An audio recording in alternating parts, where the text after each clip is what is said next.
शेतकरी मित्रांनो नमस्कार. मी अतुल मारणे किसान संवाद मध्ये आपलं स्वागत करतो. शेतकरी मित्रांनो, किसान संवादच्या माध्यमातून आपण नवीन नवीन विषय घेऊन येत असतो. तर आजचा विषय आहे डिजिटल फार्मिंग सिंचन प्रणाली. त्याविषयी मार्गदर्शन करण्यासाठी आपल्याकडे आलेले आहेत श्री तुषार कारंडे साहेब, जे नेटाफेमचे डिजिटल विभागाचे हेड आहेत. तुषारजी, तुमचं या कार्यक्रमात स्वागत. नमस्कार शेतकरी मित्रांनो, आपलं या दुसऱ्या सत्रामध्ये डिजिटल फार्मिंग सिंचन प्रणाली यामध्ये स्वागत आहे. आज या सत्रामध्ये आपण डिजिटल फार्मिंग सिंचन प्रणालीमध्ये कसा वापर करता येतो, शेतकऱ्यांचा कसा अनुभव आहे आणि नेटाफेम कशाप्रमाणे याच्यामध्ये काम करत आहे त्याच्याबद्दल आपण जाणून घेऊया.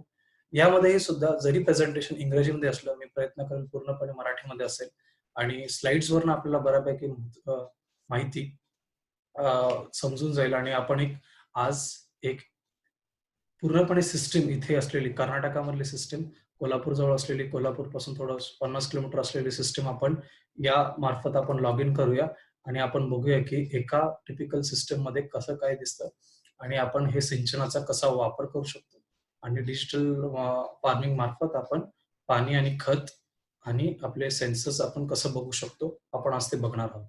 तर मी आता प्रेझेंटेशन ओपन करतोय.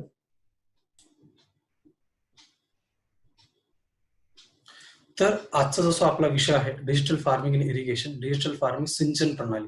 पहिल्या सत्रामध्ये आपण बघितलं की डिजिटल फार्मिंग म्हणजे काय, डिजिटल फार्मिंगचा भारतामध्ये कसा आपण वापर करू शकतो, सरकार कसं करताय, शेतकरी कसे करतायत, छोटे मोठे किंवा द्राक्षासारखे मोठे शेतकरी कसे करतायत. आणि आज आपण बघणार आहोत फक्त त्याच्यातला एक छोटासा भाग, तो आहे सिंचन प्रणाली. मी तुषार करांडे, माझा मी परिचय केलाच आहे. पहिल्या सत्रामध्ये मी मॅनेजर डिजिटल फार्मिंग सोल्युशन्स आहे नेटाफेम इंडियामध्ये मागच्या 9 वर्षापासून. आणि हा आपला दुसरा विषय आहे डिजिटल फार्मिंग सिंचन प्रणाली. तर आज आपण जाणून घेणार आहोत सिंचन प्रणाली, स्मार्ट सिंचन प्रणाली किंवा डिजिटल फार्मिंग सिंचन प्रणाली म्हणजे काय, त्याचा उपयोग कसा आणि आपण ते कसं करता येईल आणि आपण एक पूर्णपणे सिस्टम लाईव्ह बघणार आहोत आज.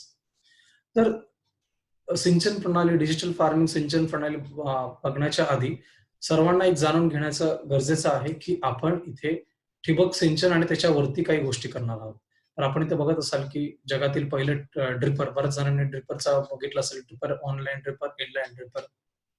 पण जेव्हा आपण हा सत्र घेतोय यामध्ये एक असं अझम्पशन आहे की आपण सर्वांना ठिबक सिंचन आणि ठिबक सिंचनाचे फायदे माहिती आहेत आणि आज आपण जे बोलणार आहोत तर ठिबक सिंचनाच्या वरती आणि ठिबक सिंचनाचा पुरेपूर वापर आणि त्याच्यावरती आपण कसं करता येईल पाणी व्यवस्थापनामध्ये आपण ते बघणार आहोत. तर सर्वांना माहिती आहे की ठिबक सिंचनामध्ये पाणी आणि खत आपण मुळाशी देतो आणि त्याच्याने पाण्याची, खताची आणि विजेची आणि लेबरची बचत होते आणि आपल्या सर्वांना ठिबक सिंचनाचे फायदे माहिती आहेत. परंतु आपण सर्वांना याची जाणीव असेल की आपण आज जे बोलणार आहोत ते पाटपाणी, ठिबक आणि त्याच्या पुढे काय, कारण की 10, 15, 20 वर्ष झाले भारतामध्ये ठिबक सिंचन आहे, पण त्याच्या पुढेही आपण बोलणं गरजेचं आहे. आणि हाच तो एक सत्र आहे ज्याच्यामध्ये आपण ठिबक सिंचन आणि ठिबक सिंचनाचं पुढचं पाणी व्यवस्थापनामध्ये आपण कसं बघू शकतो ते आज आपण बघणार आहोत. तर सर्वांना माहिती असेल पाणी आणि खत आपण जर पिकाला जास्त दिले तर त्याचे वाढ अशी होते. आपण बघत असाल की क्रिटिकल डेफिशियन्सी लेवल, जितकं पाणी आणि खत आपण जास्त देणार, खत जास्त देणार, तेवढी पिकाची वाढ जास्त होईल. एका वेळानंतर आपण कितीही पाणी टाकू, किती खत टाकू, त्याला काही पिकाला एवढी वाढ होत नाही आणि काही वेळानंतर किंवा आणखी त्याची प्रमाण वाढल्यानंतर त्याचा फायदा न होता त्याचं नुकसान जास्त होत जातं. त्यामुळं आपल्याला गरजेचं आहे की आपण कुठे पाणी आणि खत थांबलं पाहिजे, आपण कुठे किती वेळ, किती प्रमाण दिलं पाहिजे आणि हेच काम आपण डिजिटल फार्मिंग मार्फत, ऑटोमेशन मार्फत किती द्यावं, कधी द्यावं आणि किती वेळ द्यावं हे आपण सगळं ठरवू शकतो डिजिटल फार्मिंग मार्फत, ऑटोमेशन मार्फत, सिंचन प्रणालीमध्ये. आपण पहिल्या सत्रामध्ये बघितलं होतं की डिजिटल फार्मिंग जेव्हा आपण बोलत असतो तेव्हा काही कामं शेताच्या बाहेर असतात, मग ते काही आपले लोन असतील, इन्शुरन्स असतील, ऑनलाईन जे कामं करतो आपण किंवा डॉक्युमेंटेशन असतील ते आहे शेताच्या बाहेरचे, म्हणजे जॉब्स इन द ऑफिस. काही आपण डिजिटल काही मशीनावरती जसं ट्रॅक्टर्स, प्लांटर्स, हार्वेस्टर वगैरे असतात ते आहेत. पण आज जे आपण विषय करणार आहोत जॉब्स इन द फील्ड, म्हणजे क्रॉप सायकल मॅनेजमेंट, आणि त्यामध्येही आपण सिंचन प्रणालीबद्दल बोलणार आहोत. आणि तिघांना आपण तिन्ही जेव्हा आपण चर्चा केली तेव्हा मॉनिटर, अॅनालाइज आणि कंट्रोल, म्हणजे देखरेख, विश्लेषण आणि आपण त्याचं कसं कंट्रोल करू शकतो, कसं बंद चालू करू शकतो, आपण हे सगळं बघितलं. जेव्हा आपण जॉब्स इन द फील्ड म्हणजे पिका निगडीत जर डिजिटल फार्मिंग आपण जर चर्चा करू, तेव्हा आपण हे सगळे बघितले होते की सोईंग करणे, लँड प्रिपरेशन करणे, जमीन तयार करणे किंवा लागवड करणे, खत देणे, पाणी देणे किंवा कीड व्यवस्थापन करणे आणि हार्वेस्टिंग करणे. तर माझा एक प्रश्न आहे, की आपण एकदा लागवड केली, जमीन तयार केली, ते तर हार्वेस्टिंगपर्यंत कुठल्या अशा 2 गोष्टी आहेत, की ज्या आपल्याला सतत पिकाला द्याव्या लागतात? पाणी आणि खत आणि गरज पडली तर रोग आणि कीड व्यवस्थापन करावं लागतं. त्यामुळे की एका पिकाच्या पूर्णपणे वेळेमध्ये 80% वेळ आणि पाणी आणि खतामध्ये जातं. म्हणजे दिवसाआड पाणी किंवा 7 दिवसानंतर पाणी जो आपला काळ असेल तर त्याच्यामध्ये आपण पाणी देत असतो. त्यामुळे आमचा अनुभव असा की शेतकरी रोज सतत देणारं पाणी आणि खतामध्ये बऱ्यापैकी दुर्लक्ष होतं. आज नाही उद्या, आज मला गावाला जायचंय, आज कुठे दूर जायचं, आज बाजारात जायचं, आज नाही उद्या देतो किंवा खत मी रविवारी देतो किंवा खत मी शेतामध्ये गेल्यानंतर. आणि सर्वप्रथम की आपल्या इथं जे लाईट आहे 8 तास, ती काही वेळ सकाळी असते आणि काही वेळ रात्री असते. सकाळच्या वेळेस तर काही प्रॉब्लेम नाही, पण रात्रीच्या वेळेस जो आहे, त्यावेळेस शेतकरी बऱ्यापैकी थोडंसं दुर्लक्ष करतो आणि त्याच्यामध्ये बऱ्यापैकी आपलं इरिगेशन आणि फर्टिगेशन किंवा पाणी आणि खतामध्ये पुरेपूर त्याचा वापर होत नाही आणि तोच आपण डिजिटल फार्मिंग मार्फत आपण त्याचा पूर्णपणे उपयोग करू शकतो का आणि पिकाची आणि अ, जास्तीत जास्त वाढ होऊ शकते का आणि उत्पन्न होऊ शकतं का? जेव्हा आपण इरिगेशन आणि फर्टिगेशन सोबत जातं कारण की दोन्ही गोष्टी ठिबक सिंचनामध्ये जातात. तर जेव्हा आपण डिजिटल फार्मिंग किंवा जेव्हा आपण ऑटोमेशन म्हणतो ठिबक सिंचनामध्ये, तेव्हा ह्या काही गोष्टी आहेत ज्या आपण करत असतो बेसिक लेव्हलला. मोटर ऑटोमॅटिक चालू बंद करणे, वॉल ऑटोमॅटिक चालू बंद करणे, फिल्टर फ्लश करणे. बऱ्याच जणांना फिल्टरचा त्रास असतो, की फिल्टर त्यांना दिवसाआड किंवा दिवसामध्येच 2-3 वेळा फ्लश करावं लागतं पाण्याच्या अनुसार. फर्टिगेशन करणे, म्हणजे खतं आपण कसं ठिबकद्वारे ऑटोमॅटिक देऊ शकतो, एका प्रोग्रामद्वारे आपण करू शकतो. ई-सी-पी-एच खूप महत्वाचा घटक आहे, कारण की आपलं पाणी आणि खत जे पिकाला जातंय, त्याचा सामू आणि ई आणि पी कसा आहे त्याच्यानुसार आपण अ, आपल्या पिकाची वाढ आपण बघू शकतो. सेन्सर बेस्ड काही सेन्सिटिव्ह क्रॉप असतील, काही ग्रीन हाऊसच्या क्रॉपमध्ये की आपलं मॉइश्चर कंटेंट किती आहे, टेम्परेचर किती आहे, ह्युमिडिटी आहे, किती आहे, त्याच्या अनुसार आपण आपलं सिंचन करू शकतो. आणि ऑफकोर्सच की इथे बसून जसं आपण आज बघणार आहोत, इथे बसून आपण कुठल्या शेतामध्ये आपलं पाणी आणि खत कसं चालू आहे, हे आपण बघू शकतो. आणि हे सर्व आपण जे एका सायकलमध्ये, एका वर्षामध्ये आपण जे सगळं अ, पाणी आणि खत दिलंय, त्याचा पूर्णपणे डेटा डाउनलोड करणे आणि जो कोणाला असेल, तर कोणी स्वतःसाठी किंवा कुठल्या बायरसाठी आपण तो शेअर करू शकतो किंवा आपल्या कन्सल्टंटसाठी आपण दाखवू शकतो. तर अशा काही गोष्टी बेसिक प्रमाणे इरिगेशन आणि फर्टिगेशनमध्ये होऊ शकतात. जर त्याच्यामधले घटक जर बघितले, की ऑटोमेशन सिस्टममध्ये सिंचन प्रणालीच्या डिजिटल फार्मिंग ऑटोमेशन सिस्टममध्ये कुठले-कुठले घटक आहेत? तर सर्वप्रथम आहे कंट्रोलर. कुठलीच सिस्टम, ऑटोमेशन सिस्टम किंवा डिजिटल फार्मिंग सिस्टम म्हटलं जाणार नाही, जोपर्यंत त्याच्यामध्ये कंट्रोलर नसेल.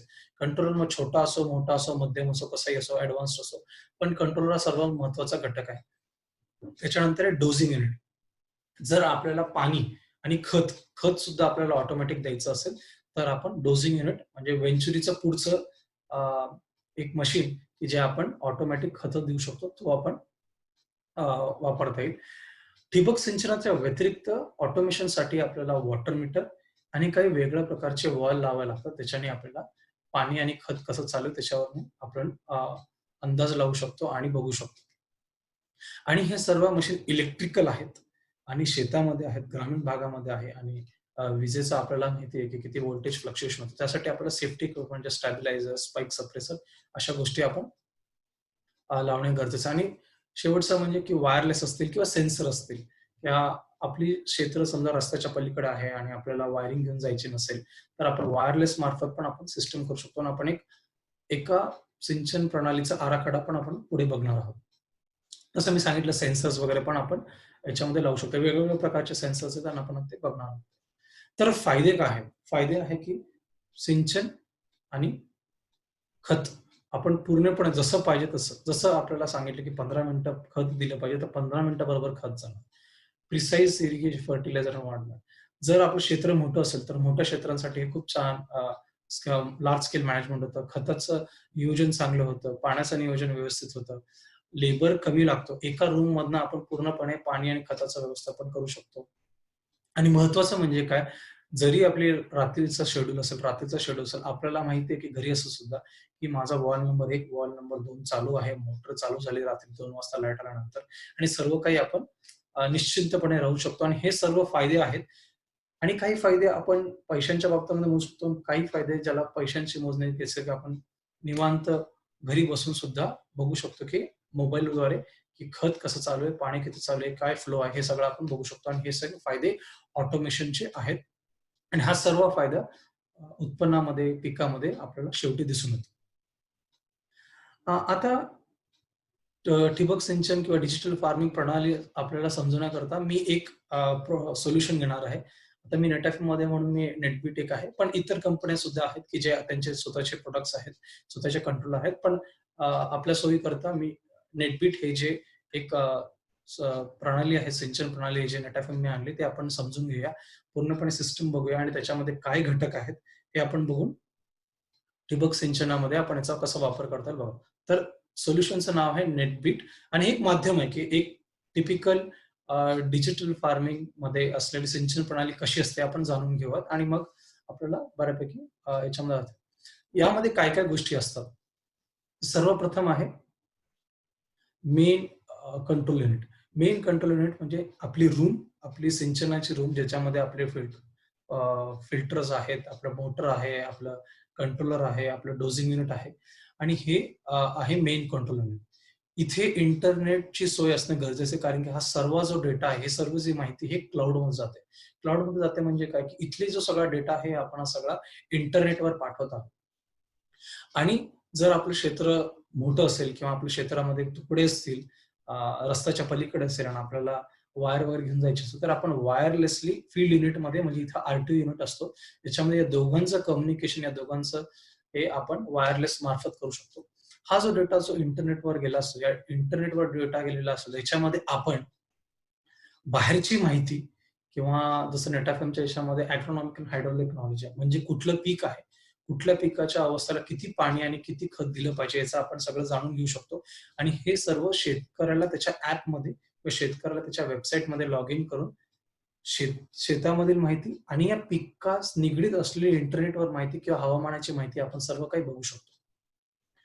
आता याच्यामध्ये नवीन विशेष म्हणजे काय आणि हे जे आहेत नवीन जे प्रॉडक्ट आले किंवा हे सोल्युशन याच्यामध्ये नाविन्य काय आहे आणि याच्यामध्ये शेतकऱ्याला फायदा कसा होऊ शकतो आपण ते बघूया. आणि याच्यामध्ये इनोव्हेशन्स काय आपण बघू. सर्वप्रथम की आतापर्यंत 5-6 वर्षापर्यंत वेगळ्या सिस्टम्स होत्या ज्याच्यामध्ये आपल्याला सेन्सरचा डेटा एका ह्याच्यामध्ये दिसायचा, सिंचनाचा डेटा एका ह्याच्यामध्ये दिसायचा आणि खताचा डेटा एका ह्याच्यामध्ये दिसायचा आणि सर्व काही आपल्याला एका क्लोज लूप प्लॅटफॉर्ममध्ये करण्यासाठी अवघड होतं. मग आपलं 3 वेगवेगळ्या स्क्रीन्स. तर हा जो इनोव्हेशन आहे, हा इनोव्हेशन असा आहे की हे सर्व जे माहिती आहे, खताची माहिती असेल, पाण्याची माहिती असेल आणि सेन्सरची माहिती असेल, ह्याच्या व्यतिरिक्त असणाऱ्या आपल्याला रेकमेंडेशन्स किंवा आपल्याला विश्लेषण असणारं आपली सजेशन्स असतील, की तुम्ही एवढं पाणी द्या, एवढं खत द्या. हे सर्व काही आपला एका स्क्रीनमध्ये शेतकऱ्याला एका प्लॅटफॉर्ममध्ये दिसू शकतं. हे म्हणजे त्याचं विशेषता, की त्यामुळे सगळा जो डेटा आहे, हवामानाचा डेटा असेल, सेन्सरचा डेटा असेल, आपल्या सिस्टम मधला पाण्याचा डेटा असेल, हे सर्व काही आपण सगळं बघू शकतो आणि त्याच्यावरून आपल्याला सजेशन मिळू शकतं. दुसरं म्हणजे काय याच्यामध्ये सर्वांना जर माहिती असेल, ऊस असेल, द्राक्ष असेल, डाळिंब असेल किंवा कुठलंही पीक असेल, याचं कुठल्या दिवसानंतर किती खत द्यावं, किती पाणी द्यावं, हे पूर्ण एक फॉर्म्युला बेस्ड आहे. एफएओचे क्रॉप मॉडेल्स आहेत, ॲक्वा क्रॉप मॉडेल्स आहेत. तर याचा अनुभव आपण या सिस्टममध्ये टाकलाय. या सिस्टममध्ये टाकला म्हणजे काय, की जर आपण सिस्टमला सांगितलं, की 8 जुलैला माझ्या ऊसाची लागवड झाली.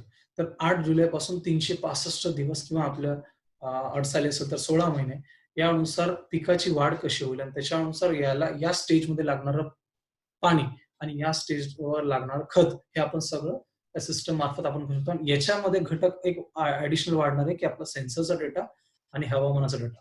कारण की हवामानाच्या अनुसार आपण कमी जास्त बदल करू शकतो आणि पुरेपूर आपल्याला जशी गरज आहे तसं आपण करू शकतो. तिसरं म्हणजे काय या सिस्टममध्ये आपलं Google Play सारखं इंटिग्रेशन, थर्ड पार्टी इंटिग्रेशन. जसं आपण आता सिस्टममध्ये बघणार आहोत, की आम्ही थर्ड पार्टीवरनं वेदर इन्फॉर्मेशन ऑटोमॅटिक आपण जर आपल्या शेत आपण जर मार्क केलं, आपल्या शेती जर मार्क केली त्याच्यानुसार आपल्याला त्यामध्ये असणारं वेदर इन्फॉर्मेशन आपण बघू शकतो. प्लस की आज मी इथे बसलोय तर मला रिमोट ऍक्सेस मिळू शकतो. आपल्या मोबाईलचा जो व्हॉट्सअपचा ऍप्लिकेशन आहे दर एका महिन्यानंतर अपडेट होतात. तसंच ही सिस्टीम सुद्धा, याचं सॉफ्टवेअर सुद्धा दर 4-5 आठवड्यानंतर अपडेट होत राहतं. जसं नवीन-नवीन फीचर्स येतात. त्याच्यामुळे सॉफ्टवेअर रिलेटेड आपल्याला भरपूर काही नवीन-नवीन इन्फॉर्मेशन मिळू शकतात आणि कुठला एक थर्ड पार्टी डेटा असेल किंवा कुठली एक कंपनी आली, त्यांचा सेन्सर खूप छान असेल आणि ते सेन्सर आपल्याला सिस्टममध्ये बघायचं असेल, तर सेन्सर डेटा आपण बघू शकतो. त्याच्यामध्ये इंटिग्रेशन जे आहे किंवा आपण इतर बाहेरचं इन्फॉर्मेशन सुद्धा आपण याच्यामध्ये घेऊ शकतो. ज्या शेतकऱ्यांना बेसिक इंग्रजी शब्द म्हणजे वॉल, मोटर, ऑन, ऑफ हे सर्व आपण याच्यामध्ये ही सिस्टीम जी आहे, या सिस्टीममध्ये आपण सर्व काही ज्या शेतकऱ्यांना बेसिक इंग्रजी शब्द येतात ते पुरेपूर याचा वापर करू शकतात आणि आपण बघू एका सिस्टीममध्ये किती सिंपल रीतीमध्ये आपण सिस्टम कशी दिसते, कशी ऑपरेट होते आणि आपण कसं त्याला हाताळू शकतो आपण बघू शकतो. आणि सर्वप्रथम ही जी टेक्नॉलॉजी आहे, आपण जसं पहिल्या सत्रामध्ये बघितलं की काही टेक्नॉलॉजी बऱ्यापैकी मोठ्या शेतकऱ्यांसाठी आहे की त्यांचं क्षेत्र मोठं आहे. पण ही टेक्नॉलॉजी काही ज्यांचं 5-10 एकर क्षेत्र आहे, 4-5 एकर क्षेत्र आहे, त्यांच्या सुद्धा आपण काही प्रमाणामध्ये आपण आणू शकतो आणि तो एक आमचा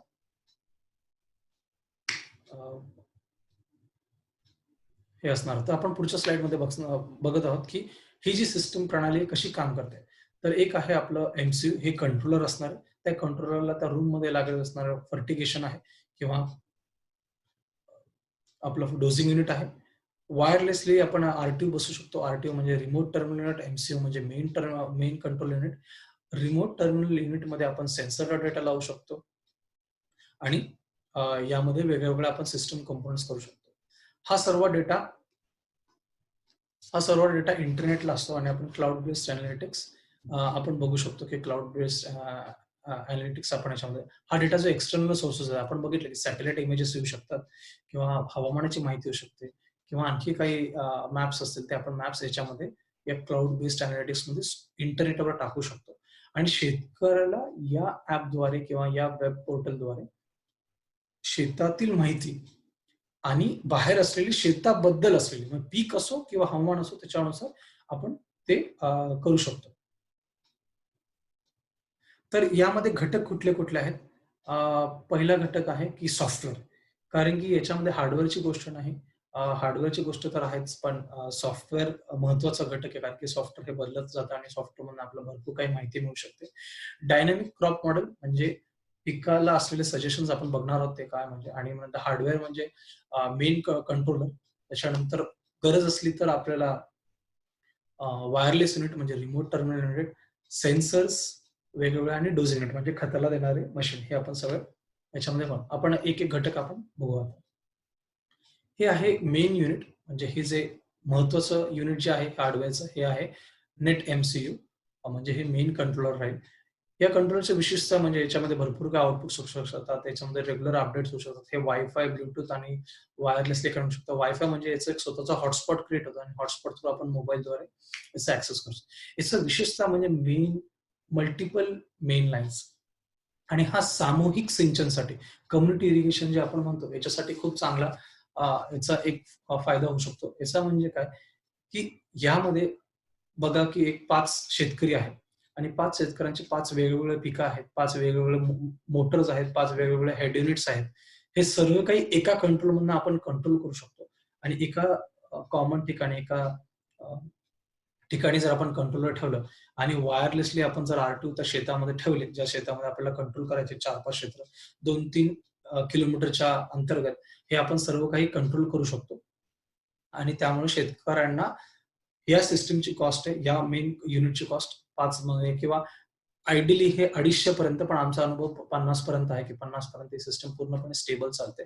त्यामुळे सामूहिक सिंचन जे करायचं असेल, ऑटोमेशन करायचं असेल, प्रत्येकाला वेगळं पीक पण प्रत्येकाचं सिंचन वेगळं असेल आणि हे सगळं आपण कंट्रोल करू शकतो. या कंट्रोलरचा विशेषता हे आहे. त्यानंतर जर आपलं वायरलेस असलं तर हे वायरलेस युनिट आहे, ज्याला आपण म्हणतो आरटीयू. विथ रिपीटर्स 10 किलोमीटर पर्यंत जाऊ शकतो. 1 टू 1 अनदर युनिट साधारणपणे 2 किलोमीटर जातं विदाउट एनी हे.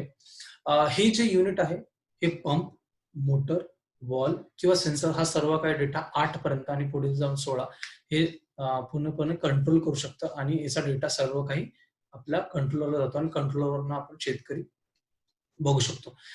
सोलर पॅनल असेल किंवा मग छोट्या बॅटरी सुद्धा लावून सुद्धा सोलर असलं तर अत्युत्तम. त्याच्याने बॅटरी संपण्याचा वगैरे आपल्याला याच्यामध्ये धोका राहू शकत नाही. त्यामुळे सोलर पॅनल लावलं तर आपण पूर्णपणे हे करू शकतो. हे आरटीयू आहे. हे आरटीयू एमसीयूशी कनेक्ट होतं आणि एमसीयू वरनं आपल्याला पूर्णपणे डेटा दिसतो. सॉफ्टवेअर म्हणजे काय, की हे सर्व काही हार्डवेअर असेल तर शेतकऱ्याला स्क्रीनवरती कसं दिसणार, शेतकरी आपली सिंचन प्रणाली कशी बघू शकणार, हे सगळं आपण बघू शकतो. याच्यामध्ये बाहेरचा डेटा असेल किंवा सिस्टमचा डेटा असेल, हे सर्व काही एका सिस्टम मध्ये आहे आणि आपण हे बघू. याच्या व्यतिरिक्त आपण जे सेन्सर सांगितले, वेगवेगळ्या प्रकारचे सेन्सर्स आहेत. एक आहे मॉइश्चर सेन्सर, म्हणजे ज्याच्यामध्ये आपण वेगवेगळ्या प्रकारचे नेटाकॅप असेल. नेटाकॅप 6 ठिकाणी वेगवेगळे मॉइश्चर सेन्सर करू शकते. नंतर इरोमीटर आहे, सॅलिनिटी सेन्सर्स आहेत. हवामानाचे आपलं वेदर स्टेशन लावू शकतो. ईसीपीएच, आजकाल ईसीपीएचचं खूप महत्व आहे. ईसीपीएच आपण हे करू शकतो. Drain management system, drain management सिस्टमद्वारे आपण हे करू शकतो.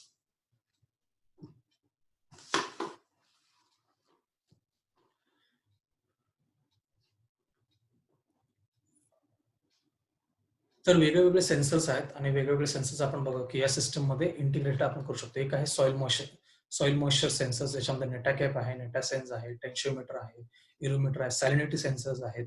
हे सर्व काही नेटाकॅप 6 ठिकाणी वेगळ्या वेगळ्या मॉइश्चर सेन्सर देऊ शकतो. एन्व्हायरमेंटल सेन्सर्स आहेत. एन्व्हायरमेंटल सेन्सर्स मध्ये आपलं हवामान वेदर स्टेशन आहे, सॅलिनिटीचं आहे. ईसीपीएच आजकाल जे खूप वापरलं जातं नाशिक सारख्या ठिकाणी, तर ईसीपीए सेन्सर आहे. प्लांट्स आहे, लीफ वेटनेस डेंड्रोमीटर्स, पिकाची वाढ कशी आहे किंवा याची वाढ कशी, त्याच्यानुसार आपण अंदाज करू शकतो की पीक आपलं याच्यावरती आहे का नाही. आणि हायड्रोलिक आहे की प्रेशरचं असेल, वॉटर मीटरचं आपण सेन्सर करू शकतो. नंतर हे जे आपण सेन्सर्स बघितले, पाण्याचे सेन्सर्स आहेत. डेल्टा टी सेन्सर शक्यतो ग्रीन हाऊसेस मध्ये किंवा सॉइललेस मध्ये आपण बघू शकतो. वेदर रिलेटेड आहे. वेदर रिलेटेड म्हणजे आपलं वेदर स्टेशन आपण लावू शकतो. हे सगळं काही कम्पॅटेबल आहे. असं एका शेतकऱ्याला लावण्याची गरज आहे का? नाही. जर शेतकऱ्याला गरज आहे तर तो लावू शकतो किंवा मग हे ऑप्शनल आहे. शेतकऱ्याला वाटलं तर लावू शकतो. आता एक महत्वाचा घटक आहे आपण जेव्हा डिजिटल फार्मिंग किंवा आर्टिफिशियल इंटेलिजन्स म्हणतो, तर यामध्ये क्रॉप मॉडेल एक प्रकार आहे. क्रॉप मॉडेल म्हणजे काय, की कुठलं पीक, कुठली अवस्था आणि कुठलं कसं हवामान, याच्यावरती आपण पिकाचं खतं आणि पाणी व्यवस्थापन आपण समजू शकतो. याच्यामध्ये हे डायनॅमिक आहे. डायनॅमिक म्हणजे काय, की आज जे तुम्हाला रेकमेंडेशन दिलं, हे जर तुम्ही आज पूर्ण केलं नाही, तर उद्या तुम्हाला मागच्या झालेल्या कामावरती किंवा मागे दिलेल्या पाण्यानुसार तुम्हाला रिवाइज्ड रेकमेंडेशन येतं. हा फॉर्म्युला सर्वांना माहित असेल, की एका पिकाला देण्याचं पाणी म्हणजे त्या पिकाची अवस्था किंवा पिकाचा स्टेज कुठला आहे आणि बाष्पीभवन म्हणजे ईटी म्हणजे काय, की म्हणजे ईटी आणि क्रॉप फॅक्टर याच्यावरनं आपण पिकाला लागणाऱ्या पाण्याची गरज वेगळ्या वेगळ्यानुसार, म्हणजे दिवसा असेल किंवा आठवड्यानुसार हा एक फॉर्म्युला आहे. आणि हाच फॉर्म्युला वेगळा आणखी काही डेटा घेऊन हा आपण याच्यामध्ये टाकला आहे. याच्यामध्ये काय, की आता बघा, याच्यामध्ये हे वेगळं शेत आहे. या शेतामध्ये वेगवेगळ्या प्रकारचं एक 2 पिकं आहेत समजा, की याच्यामध्ये एक भाग वेगळा आणि एक वेगळा भाग आहे. आपण सॅटेलाइट मार्फत हवामानाचा डेटा, सॅटेलाइट असेल किंवा आपण वेदर स्टेशन लावलं तर वेदर स्टेशन मार्फत आपण डेटा घेऊ शकतो. सॅटेलाइट मार्फत डेटा असेल, त्याच्यानंतर याचं जे ऍडजस्टमेंट आहे, मग सेन्सर्स असतील तर सेन्सर्स, सॅटेलाइट इमेजेस आणि आपण आपल्या ठिबक सिंचनाद्वारे दिलेलं पाणी, हे सर्व काही ऍडजस्टमेंट करून सेन्सर्स आणि सॅटेलाइट असतील तर ठीक, नाहीतर सेन्सर्स आणि सॅटेलाइट असले तर आणखी काही अॅक्युरेट इन्फॉर्मेशन आपल्याला भेटू शकते. तर याच्यामध्ये हा डेटा ऍडजस्टमेंट करून नंतर पिकाला या अवस्थामध्ये किती पाणी लागतं, नंतर जे आपलं रूट आहे, रूट किंवा आपल्या मुळाशी आपल्याला जे लागणारं पाणी, ते सगळं याच्या अनुसार हा फॉर्म्युला ऍड केला जातो. या फॉर्म्युलामध्ये आपल्याला सांगितलं जातं की एवढं पाणी द्यावं लागतं. फॉर एक्झाम्पल, की ऊसाचा हा 350वा दिवस आहे आणि बाष्पीभवन आहे 6.5 mm. मग काल पाणी दिलं 6 mm. त्याच्यानुसार किती आज पाणी दिलं पाहिजे किंवा पुढील 7 दिवस पाणी किती दिलं पाहिजे, हा हे मॉडेल सांगतो आणि शेतकऱ्याला आपण हे बघू शकतो. जसंच आपण सॅटेलाइट इमेजेस बघितलं, आपण सॅटेलाइट इमेजेस मार्फत बघू शकतो की कुठे पिकाची वाढ त्याच्या अपेक्षा अनुसार नाहीये आणि आपल्याला तिथे लक्ष घालण्याची गरज आहे. आता लाल म्हणजे तिथे पिकाची अवस्था व्यवस्थित नाही आणि आपण एक नागपूरचा पाम आपण जो आहे भाजीपाल्याचा आपण इथे बघतो. तर हे काही सिस्टम आहेत आणि आपण सिस्टम लॉग इन करून बघूया एक सिस्टम, की अशी सिस्टम आपल्याला दिसते, की आपण मार्क करू शकतो. कुठे कुठला वॉल ठेवला आपण हे बघू शकतो. कुठल्या मेन लाईनला किती पाणीचा फ्लो आहे आपण सगळं बघू शकतो. कॅलेंडर अनुसार कुठला प्रोग्राम आता रन होणार आहे किंवा कुठला प्रोग्राम 2 तासात रन होणार आहे आपण ते सगळं बघू शकतो. व्हॉट, व्हेन, वेअर म्हणजे पाणी आणि खत द्यायचंय, कधी द्यायचंय आणि कुठे द्यायचं म्हणजे कुठल्या वॉलला द्यायचं हे आपण सर्व काही बघू शकतो. त्यामुळे बघू शकतो बेसिक इंग्रजी शब्द सुद्धा आपण याच्यामध्ये आले की मग शेतकऱ्यांना स्वतः प्रोग्रामिंग करायला सोपे जाऊ शकतं. नंतर पिकाची अवस्थानुसार त्याला कुठलं पाणी आणि खत द्यावं हे आपण बघू शकतो. आता हे सर्व सांगितलं, जर एक सामान्य शेतकरी असेल की ज्याला पूर्ण काही सेन्सर्स नको, पूर्ण काही सॅटेलाइट इमेजेस नको, पण त्याला बेसिक साधं वॉल, मोटर चालू बंद करणे मोबाईलद्वारे असेल. त्यामुळे आम्ही हे जे नेटबीट आहे, हे नेटबीट 2 प्रकारामध्ये आहे. एक आहे पूर्णपणे फीचर्स असणार. त्याच्यामध्ये वायरलेस असेल, सेन्सर्स असतील, सॅटेलाइट इमेज असतील, पूर्ण खत देणारी मशीन असेल आणि एक आहे की जे 4-5 एकराचे शेतकरी आहेत त्यांना फक्त मोटर, वॉल आणि फर्टिगेशन साधे फर्टिगेशनचं किंवा खत देण्याचे मशीन त्याला आपण नेटबीट 1 पॅकेज म्हणतो आणि नेटबीट पॅकेज म्हणतो. तर नेटबीट 1 हे साधारणपणे 4-5 एकराच्या वरती जे शेतकरी आहेत त्यांना एक साधं एक वेंचुरियसला 41 एक साधं 16 आउटपुट असणारं एक कंट्रोलर आपण देतो आणि ते छोट्या शेतकऱ्यांसाठी आहे.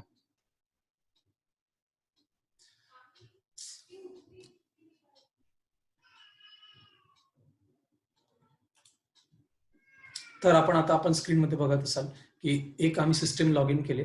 त्या सिस्टममध्ये वेबसाईटचं नाव आहे netbeat2.netfm.com आणि आपण युजर आयडी आणि पासवर्ड टाकलं. तर आता आपण जसं युजर आयडी पासवर्ड आपलं जीमेलचं वगैरे असतं तसं आपण बघू शकतो. तर हे एक शेत आहे.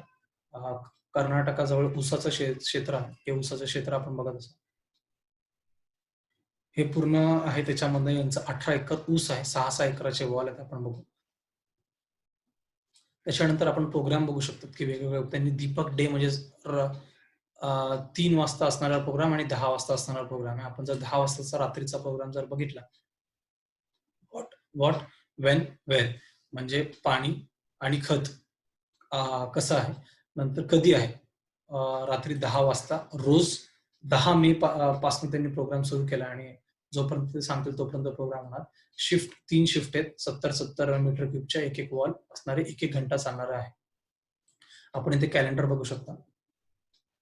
नंतर इन्फ्रास्ट्रक्चरमध्ये मेन लाईन वगैरे आपण बघू शकतो. त्याच्यामध्ये वेगवेगळा आपला जो हे आहे आपण हे सगळं बघू शकतो.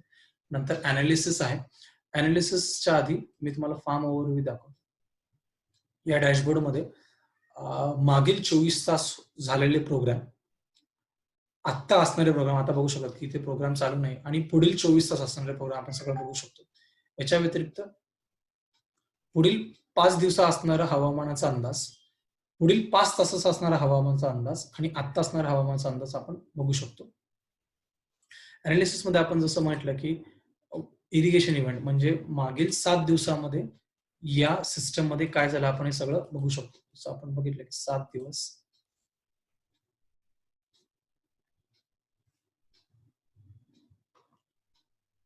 हा रिपोर्ट आपण बघू शकतो की हा रिपोर्ट जनरेट झाला की मागील 7 दिवसामध्ये किती वेळा सिस्टीम रन झाले आणि किती प्रोग्राम झाला. आता कुठे तुम्हाला कम्प्लिटली ओके आणि कम्प्लिटली फेल दिसेल. कम्प्लीट फेल म्हणजे की मध्ये लाईट वगैरे गेली असेल तर ते आपल्याला इथे कळून जातं की आपण मध्ये लाईट गेली त्याच्यामुळे प्रोग्राम पूर्णपणे झाला. आणि हेच डेटा आपण सगळ्या एक्सेल मध्ये घेऊ शकतो आणि शेअर करू शकतो. इथे इंटरनेटशी जोडले की नाही आपण याच्यावरनं दिसतं की इथे इंटरनेट जोडलेलं आहे की नाही हे सगळं आपण याच्यावरनं बघू शकतो. अलर्ट्स काय असतील तर आपल्या फेसबुक सारखे अलर्ट्स आपल्याला इथे फेसबुक सारखे अलर्ट्स दिसतात. तर हे एक सिस्टम आहे ज्याच्याने आपल्याला पूर्णपणे हे दिसतं की सिस्टमचे आता रेकमेंडेशन जे असते हे आपल्याला रेकमेंडेशन इथे दिसतात. Crop model recommendations. धन्यवाद तुषारजी, तुम्ही खूपच उपयुक्त आणि सविस्तर माहिती दिली डिजिटल फार्मिंग सिंचन प्रणालीविषयी. तर आमच्या काही शेतकरी मित्रांचे प्रश्न आलेले आहेत. त्यातला पहिला प्रश्न आहे रामचंद्र पाटील साहेबांचा. त्यांचा प्रश्न असा आहे की ही जी सिंचन प्रणाली आहे ती वापरण्याकरता किती एकर जमिनीवरती ही वापरायला पाहिजे? हो, आता हे जी डिजिटल फार्मिंग जे आपण आता चर्चा केली, डिजिटल फार्मिंग सिंचन प्रणाली जसं आपण पहिल्या सत्रामध्ये बघितलं, की आपण वेगवेगळ्या प्रकारच्या डिजिटल फार्मिंग आणि वेगवेगळ्या प्रकारचे आपण संच करू शकतो.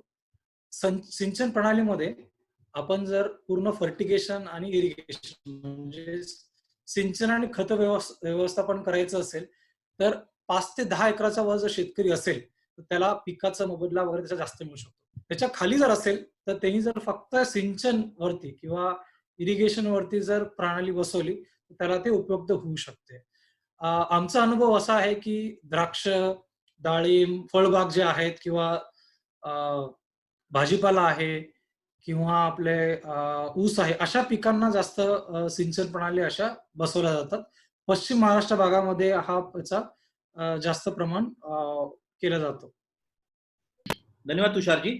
तुषारजी, एक विजय रुपनवर साहेबांचा प्रश्न आहे. त्यांचा प्रश्न असा आहे की मी भाजीपालाचं समजा 3-3 महिन्यांनी माझं पीक चेंज होतं, तर पीक चेंज झालं तर ही सगळी सिंचन प्रणाली आहे ती सेमच वापरता येते का? ती कशा पद्धतीने आहे त्याचं टेक्नॉलॉजी?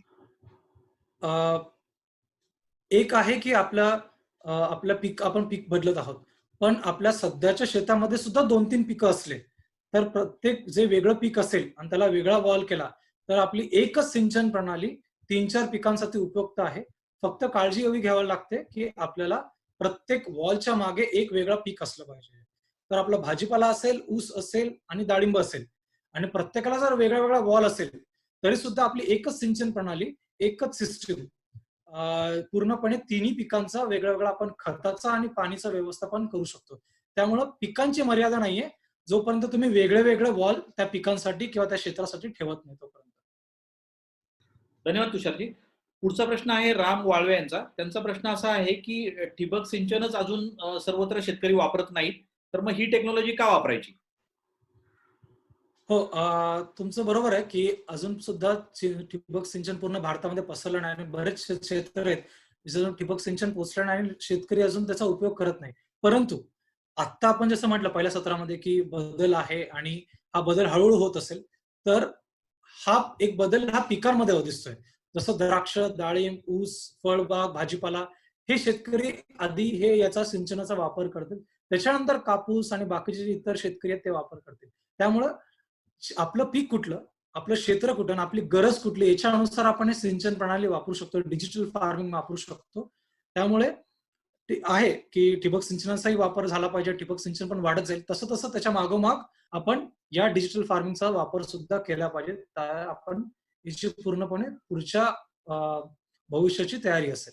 पुढचा प्रश्न आहे धनंजय तेली सोलापूर यांचा. सांगोला इथनं आहेत ते. त्यांचा प्रश्न असा आहे की त्यांची डाळिंबाची लागवड आहे, तर तुमची ही सिंचन प्रणाली जी आहे ती वापरली तर त्यांना त्याचा किती उपयोग होईल आणि किती फायदा वाढेल त्याला? हो, आता इथे डाळिंबाचा बाग असेल तर यांच्याकडे निश्चितच ठिबक सिंचन असेल. तर याच्यामध्ये आपण कसं भर करू शकतो? ठिबक सिंचनामुळे पाणीचा बचाव होतो, नंतर मजुराचा बचाव होतो, नंतर मग विजेचा बचाव होतो. हे ठिबक सिंचन आणि त्याच्यावरती डिजिटल फार्मिंगमध्ये कसं होतं, की जर आपण पाणी 2 तास देतोय, रोज 1.5 तास देतोय. पण डिजिटल फार्मिंग मार्फत आपल्याला एक्झॅक्टली कळतं, की मी 2 तास द्यावे का 1.5 तास द्यावे का पावणे 2 तास द्यावे. हा जो 15-20 मिनिटाचा जो वेळ आहे किंवा अर्धा तासाचा वेळ आहे, तो आपण वाचू शकतो पाण्यामध्ये किंवा जास्त देऊ शकतो. आणि तो कशामध्ये असणार? आपलं ईटी काय आहे? आपलं बाष्पीभवन किती आहे? पिकाची अवस्था काय आहे? आपलं हवामान कसं आहे? त्याच्यानुसार आपण पाणी देतो. मग ते 15 मिनिटं जास्त किंवा 15 मिनिटं कमी याच्यामुळे शेतकऱ्याला पाणी आणि खत आणि खतामध्ये सुद्धा आहे. ईसी आणि पीएचचा आपण पुरेपूर त्याचे रीडिंग वगैरे घेतो आणि ईसी, पीएच आपण ते कंट्रोल करू शकतो, सामूहिक कंट्रोल करू शकतो. आणि याच्या व्यतिरिक्त महत्त्वाचं म्हणजे, की हे जे उत्पन्न आहे, ईसी आणि पीएचचा एक शास्त्रज्ञांनी एक रिसर्च केला त्याच्यामध्ये, की ईसी, पीएचच्या डाळिंबासारख्या पिकावर खूप मोठा फरक पडतो, की आपलं ईसी किती, किती जास्त त्याच्यानुसार आपली पिकाची अवस्था वगैरे फरक पडतो. त्यामुळं एक साधारण डाळिंबाच्या शेतकऱ्याला पाणी, खत आणि काही सेन्सर्सद्वारे आपण त्याचं जास्तीत जास्त फळाचं उत्पादन आणि पाणी बचत करू शकतो. तुषारजी, पुढचा प्रश्न आहे संजय पवार नाशिक. त्यांचा प्रश्न असा आहे की त्यांच्याकडे द्राक्षाची शेती आहे आणि त्यामध्ये ठिबक बसवलेला आहे.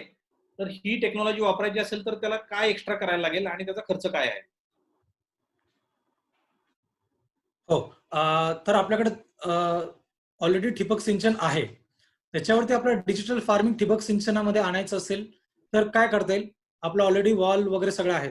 फक्त जे वॉल आहेत, ते बदलून आपल्याला इलेक्ट्रिक वॉल बसवावं लागतात. एक वॉटर मीटर बसवावं लागतं आणि एक यंत्र म्हणजे कंट्रोलर आणि डोजिंग युनिट करावं लागतं. आपलं ठिबक सिंचन पुरेपूर आपण वापर करता येईल. फक्त वॉल आपल्याला चेंज करावा लागतात.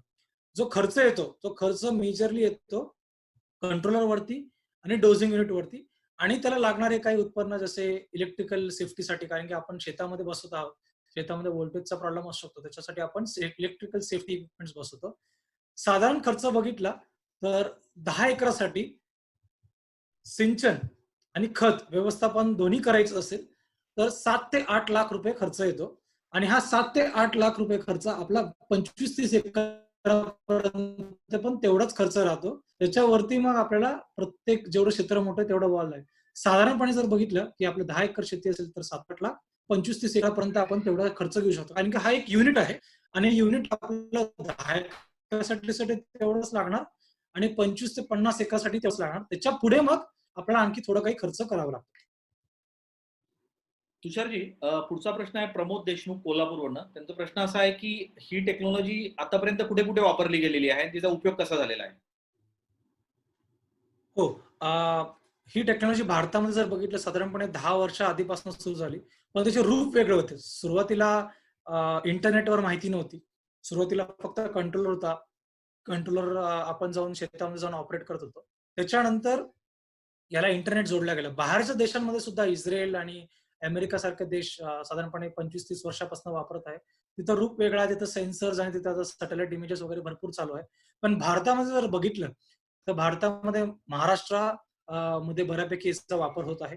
छत्तीसगडमध्ये जिथे भाजीपालाचं पीक होतं, छत्तीसगडमध्ये वापरलं जातं. कोल्हापूर जर आपण त्याचा प्रश्न कोल्हापूरवरून आलाय, तर कोल्हापूरपासूनच कोल्हापूरमध्ये जे लेटेस्ट टेक्नॉलॉजी आमचे नेटबीट जे आपण आज चर्चा केली, ते आहे. कोल्हापूरपासूनच 50 किलोमीटर आणि आपण त्या सिस्टीमचं एक लाईव्ह आज आपण डेमॉन्स्ट्रेशन बघितलं. विशाल पिंपळे म्हणून शेतकरी आहेत निपाणीच्या इथे, तिथे आपण बघितलं. भारतामध्ये जर बघितलं तर महाराष्ट्र अव्वल नंबरवरती आहे या प्रणालीबद्दल आणि ठिबक सिंचन आणि डिजिटल फार्मिंग बद्दल. आणि मी जसं सांगितलं की छत्तीसगड आहे. वेगवेगळे रूप आहेत. आम्हाला वाटतं की गुजरातमध्ये, कर्नाटकामध्ये, आंध्र प्रदेशमध्ये, तामिळनाडूमध्ये जिथे तिथं ठिबक सिंचनाचा विस्तार जास्त आहे, मध्य प्रदेशमध्ये, तिथे हळूहळू ही तंत्रज्ञान ही टेक्नॉलॉजी वाढत जाईल असा आमचा अंदाज आहे. साधारणपणे 15-20 वर्षांमध्ये काही ना काही प्रमाणामध्ये 10,000 शेतकऱ्यांनी याचा वापर केला असेल आणि पुरेपूर त्याचा उपयोग केला असेल आणि ही जे इंटरनेट रिलेटेड असेल, इंटरनेट तर 2 वर्षापासूनच ही टेक्नॉलॉजी आलेली आहे मार्केटमध्ये. धन्यवाद शेतकरी बांधवांनो. आपण बघितलं या 2 सत्रामध्ये पहिला सत्र डिजिटल फार्मिंग एक परिचय आणि दुसरा सत्र डिजिटल फार्मिंग सिंचन प्रणाली. यामध्ये डिजिटल फार्मिंग म्हणजे काय? डिजिटल फार्मिंगचा भारतामध्ये कसा उपयोग होतोय? नेटाफिम कशा त्याचा प्रोडक्ट्स आहेत आणि सिंचन प्रणालीमध्ये आपण डिजिटल फार्मिंगचा कसा उपयोग करू शकतो आणि आपलं जास्त उत्पन्न घेऊ शकतो, पाणी वाचू शकतो, खत वाचू शकतो, हे आपण सर्व बघितलं. धन्यवाद. धन्यवाद तुषारजी. धन्यवाद शेतकरी मित्रांनो. किसान संवादच्या माध्यमातून आपण असेच नवीन नवीन विषय घेऊन भेटत राहू. नमस्कार.